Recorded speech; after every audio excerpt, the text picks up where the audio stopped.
At the end of the 20th century, Sony made an announcement that would change the course of the video game world forever.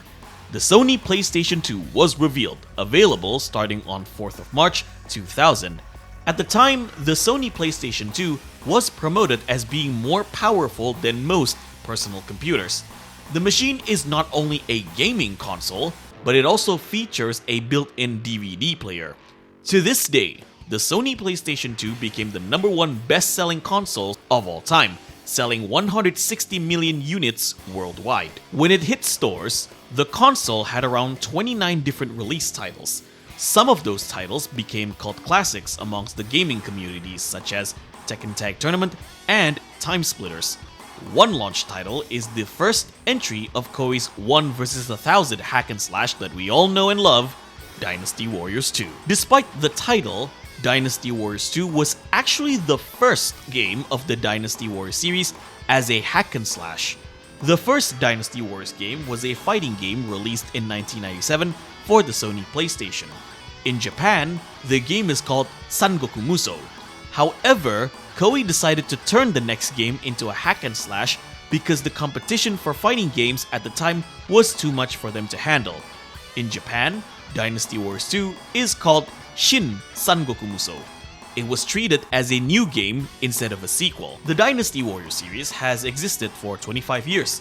It not only became Koei's flagship series, but essentially also created its own subgenre of hack and slash. The concept of 1 vs 1000 action game in a sandbox map is usually referred to as a Musou game. This is usually the term used to simplify conversations. For those of you who may not know, the story of Dynasty Warriors takes place during a historical period of China called the Three Kingdoms era. It is a fictional take and a more fantasized portrayal of a historical novel, Romance of the Three Kingdoms by Luo Guangzhong, which is also a fictional take of the actual Three Kingdoms history.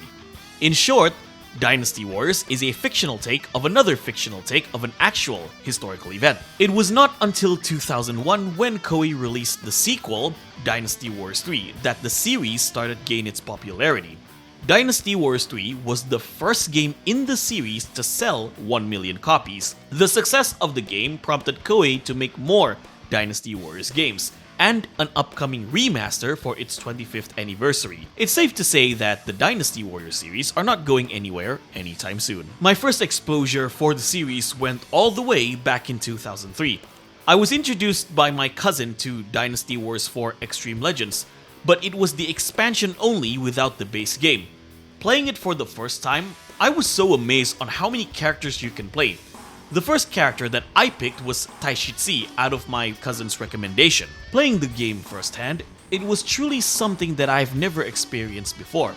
Prior to Dynasty Warriors 4, I never played any fast-paced hack and slash game, let alone a 1 vs 1000 hack and slash. It immediately caught my interest.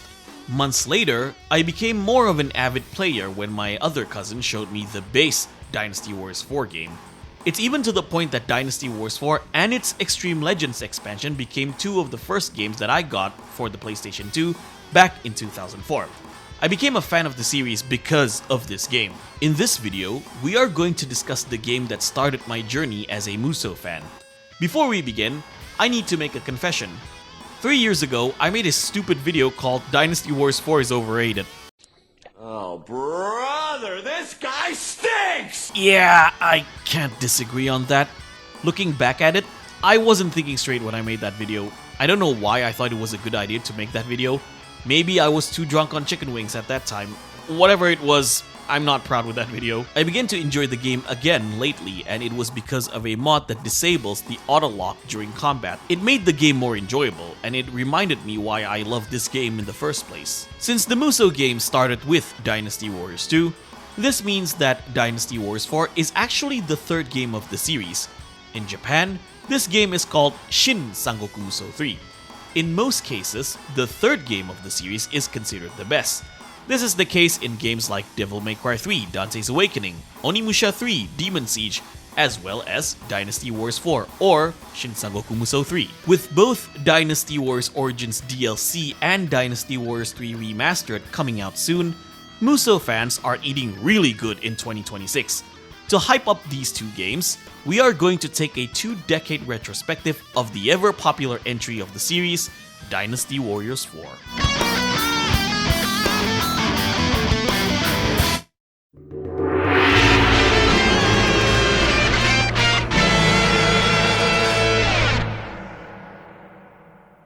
With the success of Dynasty Warriors 3, Koei assigned Suzuki Akihiro once again as the lead director for Dynasty Warriors 4.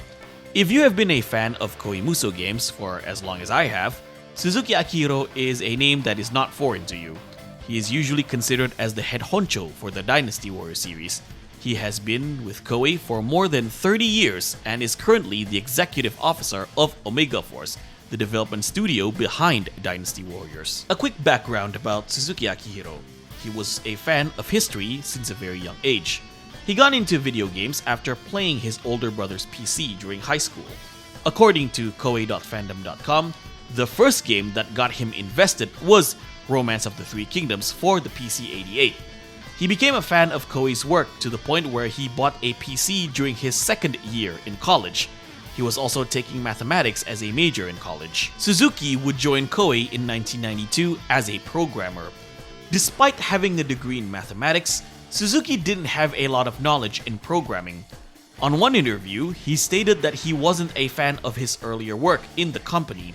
However, he was considered a person who learns quick with any job that was given to him, to the point where his senior supervisor at the time called him the guy who could do anything. Suzuki Akihiro even joked that had he not been accepted by Koei, he would have worked as a math teacher instead. In 1996, Suzuki Akihiro, along with his colleague Ogasawara Kenichi, created a development division for Koei called Omega Force. This division was created after Koei wanting to branch out from their typical strategy and simulation games. With the popularity of 3D action games during the 5th generation console era, it was about time for Koei to create games of that genre. In regards to Suzuki's colleague Ogasawara Kenichi, he had a similar background. He became interested in video games because of Koei's historical strategy games. Instead of Romance of the Three Kingdoms, however, Ogasawara was a fan of Nobunaga's Ambition. Despite not having a deep knowledge of programming, he joined Koei in 1993 in hopes that he could help create a Nobunaga's Ambition title. His programming skills improved a lot after joining the company. Koei, however, decided to put him in charge of their action games in Omega Force. Omega Force was able to find success with the Dynasty Warriors series.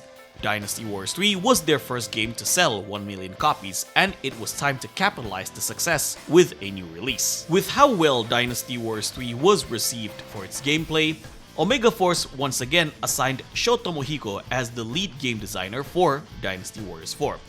This is another name that is very familiar throughout the Muso community, as he was the lead producer for the current entry of the series, Dynasty Warriors Origins. He is mostly responsible on creating the gameplay mechanics of each Dynasty Warriors entry. Just like Suzuki, Sho Tomohiko had a love for video games because of Koei's Romance of the Three Kingdoms. He also became super invested in the historical background of that era. According to Koei.fandom.com, Sho went out as far as actively studying history books about the Three Kingdoms. It was also a good way for him to brainstorm ideas for a Dynasty Warriors game. Sho Tomohiko was also a fan of martial arts and fighting games. After joining Koei in 1995, Sho was assigned to Omega Force, and his first game was Destrega, a 3D Power Stone-like fighting game released for the Sony PlayStation in 1998. His knowledge of martial arts and fighting game mechanics would come into good use when planning the playstyle of Dynasty Warriors games. For the game's sound department, the music composer was none other than Sasaki Masayoshi, also known as Masa. Masa has become synonymous with Dynasty Warriors music, as he was the lead composer of the series for more than 20 years. I often considered him as one of the most underrated video game composers of all time. Many have recognized the distinguished style of music in Dynasty Warriors, but not many have known the person behind it. Here is an interesting story about how Masa joined Koei. Masa always wanted to be a professional musician since a very young age, as he studied music at college in Tokyo. During his youth, pursuing a career in music was very difficult in Japan. He decided to find a niche where he can thrive as a musician, to which it was video games.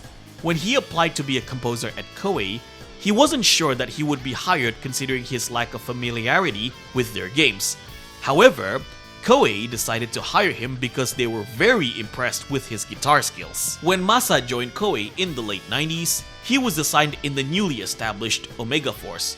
Just like Sho Tomohiko, Masa's first project in the company was Destrega. With having more or less the same team for Dynasty Warriors 3, what were the necessary improvements that they need to do for Dynasty Warriors 4? Let's discuss the main gameplay elements in the next session of this video.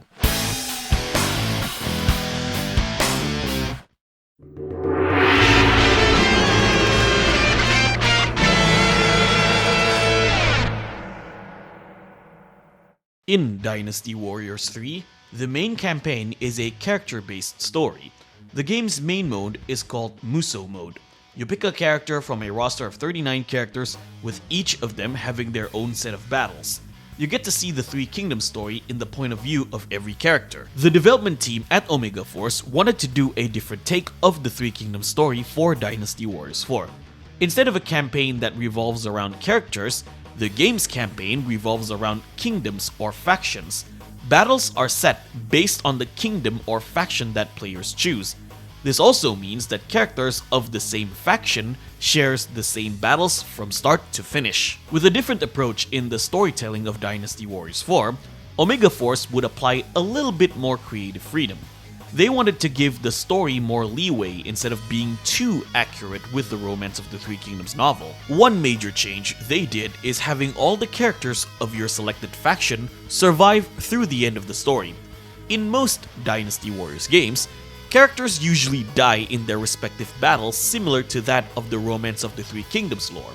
Some examples are Sun Jian dies at the Battle of Jing Province, Dian Wei dies at the Battle of Wan Castle, and Guan Yu dies at the Battle of Fan Castle. In Dynasty Warriors 4, however, these characters survive throughout the entire respective kingdoms campaign. Another change is that all characters of the same faction start and end at the same battle. The story of Dynasty Warriors starts at the Yellow Turban Rebellion. Most of the characters in Dynasty Warriors appeared way later as how it was told in Romance of the Three Kingdoms. However, Omega Force decided to have all the playable characters, primarily of the Three Kingdoms, to start at the Yellow Turban Rebellion and end at the final battle of that chosen kingdom. I mentioned that this game was my first Dynasty Warriors game. I have very little knowledge about Romance of the Three Kingdoms playing through Dynasty Warriors 4 at the time, so the way the game told the story didn't bother me that much. However, as I played more Dynasty Warriors games and having a better understanding of the Romance of the Three Kingdoms lore, I much prefer other games that takes the story closer to the lore. Although, I still greatly appreciate when Omega Force takes more freedom to create a better gameplay experience. Unfortunately, I'm still not a fan of the kingdom-based story in Dynasty Warriors 4. I do like hypothetical scenarios as it brings more interesting perspective. I just don't like the fact that every character of the same faction shares the same set of battles from beginning to end. Personally, it becomes a little bit repetitive. Just like in Dynasty Warriors 3, characters are divided into 4 different groups: Shu, Wei, Wu, and Other. The characters in the Other group are made out of warriors who are not part of the Three Kingdoms. In Muso mode, they are divided into 5 different factions: Dongzhuo, Lubu, Yuanshao, Yellow Turban, and Nanman. In total, Dynasty Warriors 4 has 8 different story campaigns. The story of the Three Kingdoms consists of 6 acts. Each act consists of 2 or 3 battles. Given that the game had more leeway with its story, players have more control on how they want the story to be played out. Each battle is set up to have a consecutive impact for the kingdom story. Here are some examples. In Wei's story, if you let Lubu escape at the Battle of Xiapi, he will appear to fight you at the next battle, either Wan Castle or Guandu. In Shu's story, if you go straight to the final battle of Act 1 and let Zhang Jiao escape, you unlock a secret stage where you have to eliminate Zhang Jiao. In Wu's story, if you pick Nanman before Shako, in Act 4, Ling Tong will appear with elephant units at the Battle of Shako. The major game changer, however, lies at the Battle of Chebi. Now, for those of you who don't know, the Battle of Chabi was a major battle that took place in the year 208. This was a naval battle that involved all the founders of the Three Kingdoms. The great army of Cao Cao of Wei took on the alliance of Liu Bei of Shu and Sun Quan of Wu. In history, the alliance won decisively by conducting a great fire attack on Cao Cao's massive fleet. This would later serve as the inception for the Three Kingdoms period of China. In Dynasty Warriors 4, the final battle of each of the Three Kingdoms are dependent on how you play the Battle of Chabi. Whether the alliance's fire attacks succeed or not affects the outcome of the story. Here is one example. In the Shu campaign, should the fire attack succeed, the final battle is against Wu at their capital of Jianye. However, should the fire attack fail, the final battle is against Wei at their capital of Xuchang. If you want to see how each of the Three Kingdoms campaign play out in Dynasty Warriors 4, you can look at this guide from kongming.net. Link to the site is in the description below. I need to mention as well that the branching scenarios only happen in the Three Kingdoms campaign. For the 5 other campaigns, stories are linear and shorter. Instead of 6 acts, they only consist of 4. Despite every character of the same kingdom shares the same battles, these branching scenarios do give more replay value for the game. It is also the main reason why a lot of fans consider Dynasty Warriors 4 as their best entry. There's just so much to explore within one story campaign. Although I prefer other Dynasty Warriors games when it comes to story presentation, I have to give credit to Omega Force and Koei with their creativity on this game.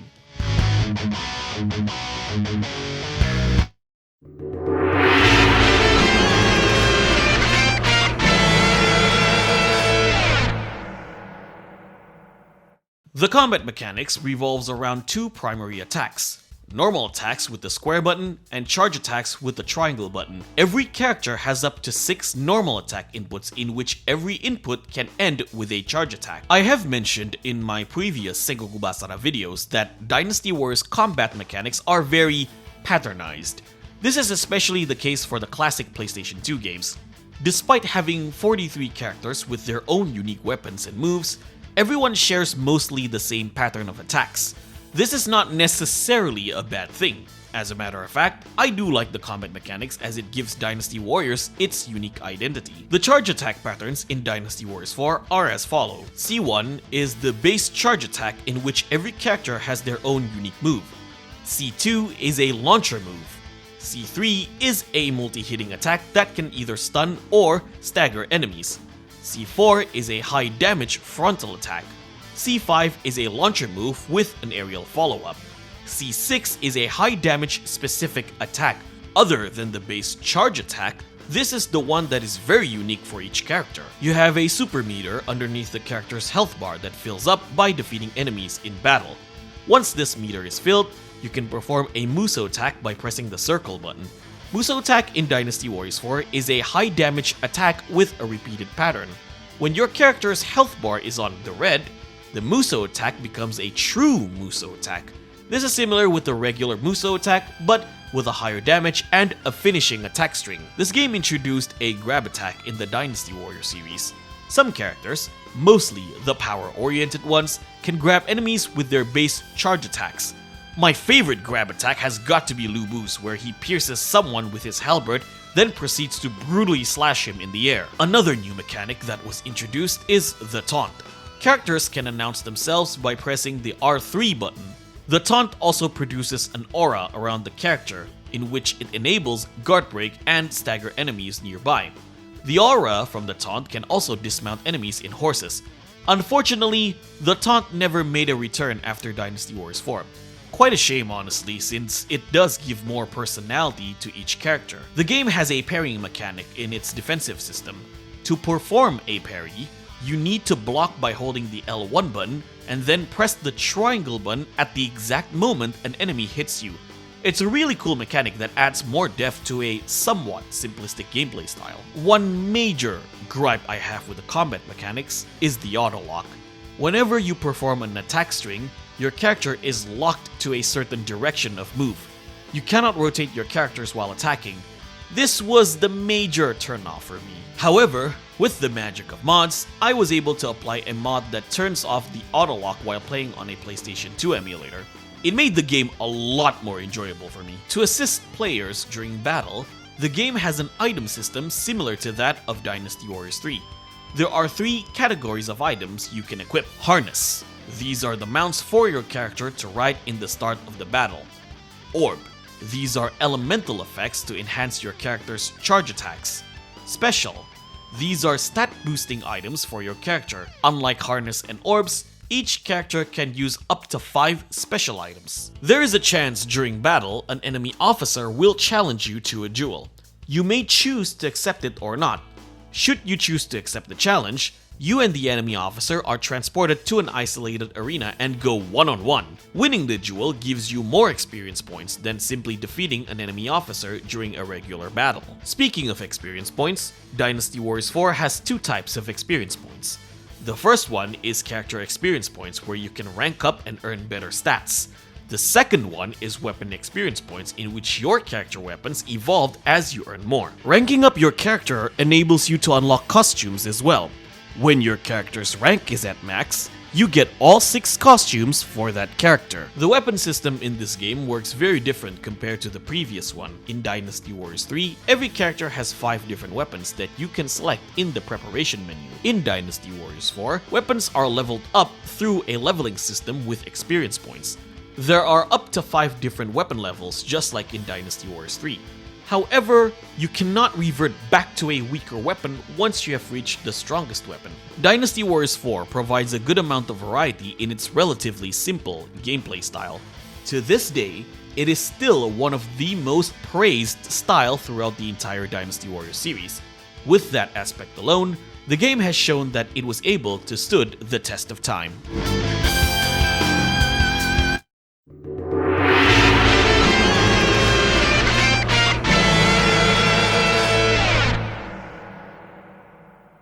Dynasty Warriors 4 is the first game to introduce a character creation mode. The customization options, however, are very limited. For each male and female character, the game only has a selection of 3 sets for each single part. It also only has 6 different preset color palettes. Created characters have 4 different weapon types that you can equip, each having their own varieties. The sword has 10 varieties, the spear has 3 varieties, and the pike has 2 varieties. The 4th weapon type is specific to the gender of the character. The male character gets a greatsword, and the female character gets a rapier and shield. You can play your created character in Muso mode. They're not specifically assigned to any kingdom, thus you can play them in any campaign that you want. Besides characters, you can customize your bodyguards as well. You can select up to 5 different bodyguard types. In battle, you start with only 2 bodyguards. However, as you level them up, you can have up to 8 bodyguards to command.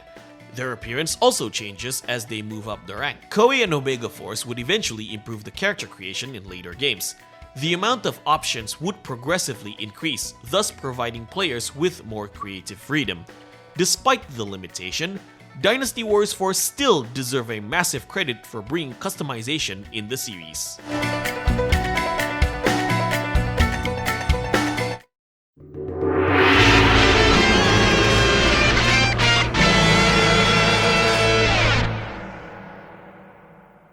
Six months after the release of Dynasty Warriors 4, Koei released an expansion called Xtreme Legends on November of 2003. The Xtreme Legends expansion contains additional content and fixes that were not in the original game.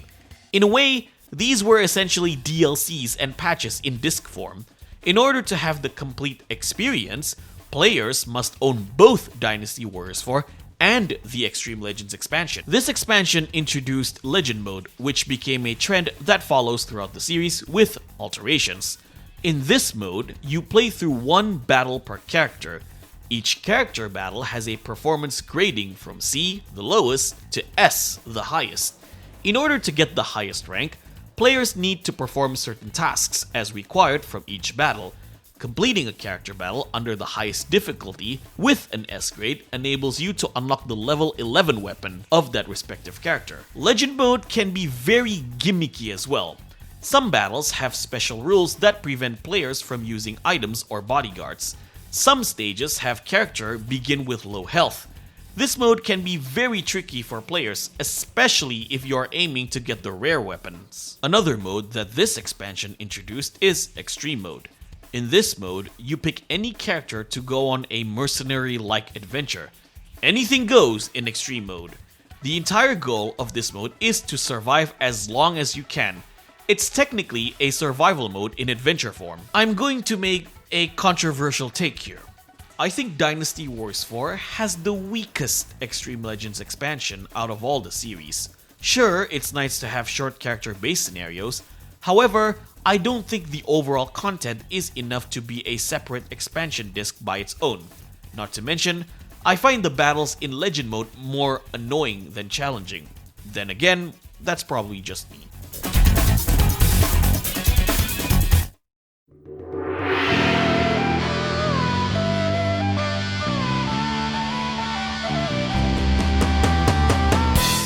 Dynasty Warriors 4 is highly regarded as one of the best, if not the best game of the entire Dynasty Warriors series. Its addictive gameplay, balanced difficulty, and large amount of content can keep longtime fans coming back for this game. It is also many people's entry to the Dynasty Warriors series, including myself. That alone puts it in a special place within our hearts. The game became a critical and commercial success to the point where it outsold the previous entry. According to vgsales.fandom.com, Dynasty Warriors 4 and its Xtreme Legends expansion for the PlayStation 2 sold around 2.7 million copies worldwide. To this day, this is the #1 best-selling Dynasty Warriors game of all time. A well-deserved accolade, if I do say so myself. With all the accomplishments of Dynasty Warriors 4, do I consider this as the best game of the series? I do believe this is an amazing game, but I personally don't consider it as the best. There are 3 other Dynasty Warriors games that I believe to be better. One of them is actually the next main entry of the series. However, discussing that game is a video for another time. So that's all for this video, people. A 2-decade retrospective of Dynasty Warriors 4. What are your thoughts of Dynasty Warriors 4? Do you consider this game to be the best Dynasty Warriors game? Let me know in the comment section below. With that being said, this is me, Profar. If you like this video, give me a thumbs up. If you dislike this video, give me a thumbs down. Thank you for watching. Don't forget to subscribe, join the Profar Mokori Hunter X Discord server. I'll see you guys in the next video.